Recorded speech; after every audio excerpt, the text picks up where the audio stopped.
City channel ప్రేక్షకులకు నమస్కారం. City వార్తలకు స్వాగతం. ఈనాటి ముఖ్యాంశాలు. పేదల కోసం పనిచేసేది టీడీపీ ప్రభుత్వమే. పేదలందరికీ రేషన్ కార్డులు అందిస్తాం. జన్మభూమి సభలో చంద్రబాబు వెల్లడి.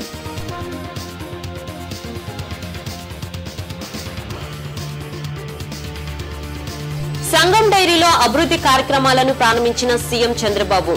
పాల ఉత్పత్తిదారులకు అండగా ఉంటానని భరోసా. వెటర్నరీ హాస్పిటల్ ఏర్పాటుకు కృషి చేస్తానని వెల్లడి.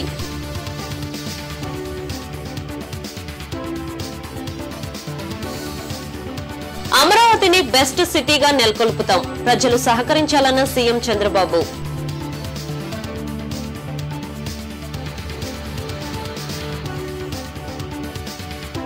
వ్యవసాయ అనుబంధ పరిశ్రమలపై దృష్టి సారించండి. ఆర్థికంగా అభివృద్ధి చెందండి. స్పీకర్ కోడెల సూచన.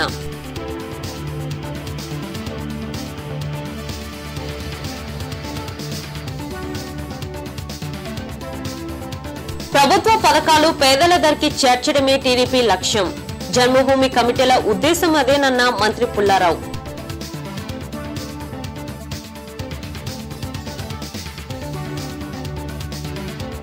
పశ్చిమ తూర్పు నియోజకవర్గాలలో జన్మభూమి మా ఊరి కార్యక్రమాలు.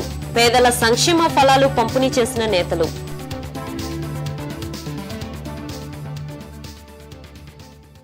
పేదల కోసం పనిచేసేది టీడీపీ ప్రభుత్వమే అన్నారు సీఎం చంద్రబాబు.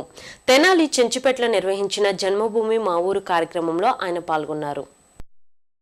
అర్హులైన పేదల కోసం అనేక సంక్షేమ పథకాలను ప్రభుత్వం అందిస్తున్నట్లు చెప్పారు. త్వరలోనే కొత్త రేషన్ కార్డులను అందిస్తామన్నారు. 155 కోట్ల రూపాయలతో చేపట్టే పలు అభివృద్ధి కార్యక్రమాలను సంబంధించిన ఫైల్ ను చంద్రబాబు ఆవిష్కరించారు. మనసుంటే ఏదైనా సాధ్యం. 9 ఏళ్లలో సైబరాబాద్ కట్టాం. మరొక రాజధాని హైదరాబాద్ కంటే మిన్నగా, బెంగళూరు కంటే మిన్నగా ప్రపంచంలోనే అతి పెద్ద బ్రహ్మాండమైన దాంట్లో 5 ముఖ్యమైన నగరాల్లో ఒక నగరంగా తయారు చేయాలని లక్ష్యాన్ని పెట్టుకున్నాం. ఈ నగరంలో రేపు రాబోయే రోజుల్లో అమరావతిలో భాగం ఈ తెనాలి నగరం. ఇప్పటి నుంచి మనం ఒక ప్రణాళిక తయారు చేసుకోవాలి. ఇప్పుడు 3 అనౌన్స్ చేశాను. 1 రోడ్డు 46 కోట్లు, అండర్ గ్రౌండ్ డ్రైనేజీ 168 కోట్లు, 2000 ఇండ్లు, 12 కిలోమీటర్లు కాలువలన్నీ సుందరీకరణ చేయడం, కడవ రోడ్లన్నీ మన వాళ్ళ దగ్గర ఉండే డబ్బులతో అవన్నీ ఇప్పిస్తాం. ఎక్కడ కూడా చెత్త వేయకుండా. నేను జపాన్లో చూశాను. జపాన్లో ఎవ్వరూ క్లీన్ చేయరు, స్వీపర్స్ ఉండరు. రాత్రి పోయి రోడ్లన్నీ ఊడ్చే పరిస్థితి లేదు, కానీ చాలా శుభ్రంగా అద్దమారిగా ఉంటాయి. కొన్ని వందల సంవత్సరాలుగా జపాన్లో కాగితం ఎక్కడా రోడ్డు మీద వేయరు. ఎక్కడన్నా రోడ్డు మీద కాగితం కనపడిస్తే మొదటి చూసిన వ్యక్తి ఆ కాగితాన్ని తీసుకుని పర్సులో పెట్టుకుని ఇంటికి పోయి చెత్తబుట్ల వేస్తారు.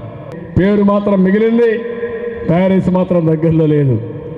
మళ్ళా దీన్ని ఈ యొక్క రాజధాని వచ్చిన తర్వాత, అమరావతి వచ్చిన తర్వాత మళ్ళా తప్పకుండా ఈ ప్రాంతాన్ని ఆంధ్ర ప్యారిస్గా తయారు చేసుకునే అవకాశం ఉంటుంది. బ్రహ్మాండమైన నగరంగా తయారు చేసుకునే అవకాశం ఉంది.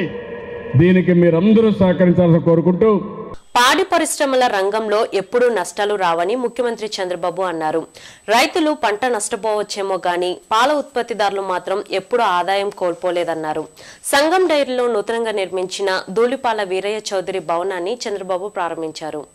పాడి ఉత్పత్తుల్లో రాష్ట్రాన్ని అగ్రస్థానంలో నిలుపుతామని సీఎం చంద్రబాబు అన్నారు. ధూళిపాల వీరయ్య చౌదరి దూరదృష్టితో వేసిన సంగం డైరీ విత్తనం నేడు మహావృక్షంగా మారిందని కితాబిచ్చారు. డైరీ పరిశ్రమను నమ్ముకున్న వారు ఎప్పుడూ నష్టపోలేదని స్పష్టం చేశారు. వడ్లమూడి సంగం డైరీలో నూతనంగా నిర్మించిన ధూళిపాళ్ల వీరయ్య చౌదరి కల్చర్డ్ భవనాన్ని చంద్రబాబు ప్రారంభించారు. సంగం డైరీలో వెటర్నరీ హాస్పిటల్ ఏర్పాటుకు కృషి చేస్తానని హామీ ఇచ్చారు. సంగం డైరీ టర్నోవర్ పెరగడం నరేంద్ర ప్రతిభకు నిదర్శనమని చెప్పారు. 5 సంవత్సరాలుగా 15.5% ప్రతి సంవత్సరం గ్రోత్ వస్తూ ఉంది. 210 కోట్లతో ఆ రోజు చేతికి తీసుకున్న నరేంద్ర కుమార్ గారు ఈరోజు 560 కోట్ల రూపాయలు టర్నోవర్ చూపించారంటే అది వారి ప్రతిభకు ఉదాహరణ అని చెప్పి మాత్రం నేను మీకు తెలియజేస్తున్నా. కోళ్లు కానీ, గొర్రెల పెంపకం కానీ, ఇంకో పక్క డైరీ కానీ పాల పెంపకం పాల ఉత్పత్తి చూస్తే 44,000 కోట్లు. అంటే వ్యవసాయం తర్వాత వ్యవసాయంతో సమానంగా వస్తూ ఉంది. భవిష్యత్తులో వ్యవసాయంలో ఎంత ఆదాయం వస్తుందో దాంట్లో సమానంగా ఇంకా ఎక్కువగా ఒక్క పాల ఉత్పత్తిలో వస్తుందంటే ఈ విషయం మీరు గుర్తుపెట్టుకోవాల్సిన అవసరం ఉంది. రాజధాని ప్రాంతంలో నివసిస్తున్న వారికి అవకాశాలు మెండుగా ఉంటాయని, ఈ క్రమంలో ప్రజల ఆలోచన విధానాల్లో మార్పులు రావాలని సీఎం చంద్రబాబు తెలిపారు. అమరావతిని ప్రపంచంలోనే బెస్ట్ సిటీగా రూపుదిద్దుతామని తెలిపారు. ఇతర దేశాల్లో స్థిరపడిన వారు సైతం అమరావతికి వచ్చి పనిచేసేలా కృషి చేస్తామని సీఎం వెల్లడించారు. మొన్నటి వరకు మీ ఆలోచన విధానం వేరే, ఈ రోజు నుంచి మీ ఆలోచన విధానం వేరేగా ఉండాల్సిన అవసరం ఉంది. రాజధానిలో ఉన్నారు, అవకాశాలు మెండుగా ఉంటాయి, మీ ఆలోచనే చాలా ముఖ్యం. ఈరోజు ఈ గుంటూరు ఉంది, 60, 70, 80 సంవత్సరాల కంటే ముందు చాలామంది డాక్టర్లు అమెరికాకి వెళ్ళారు. ఈరోజు అమెరికాలో ఎక్కువ మంది డాక్టర్లు ఉన్నారంటే వాళ్ళంతా ఇండియా నుంచి వెళ్ళిన వారే. అందులో మ్యాక్సిమం డాక్టర్స్ ఉన్నారంటే వాళ్ళు ఆంధ్రప్రదేశ్ నుంచి వెళ్ళిన వారు. అందులో మ్యాక్సిమం 50% ఉన్నారంటే మొత్తం గుంటూరు వాళ్ళే ఉన్నారు. ఎక్కడ ప్రపంచం పోయినా గుంటూరు డాక్టర్లు పెద్ద ఎత్తున ఉండే అవకాశం వచ్చింది.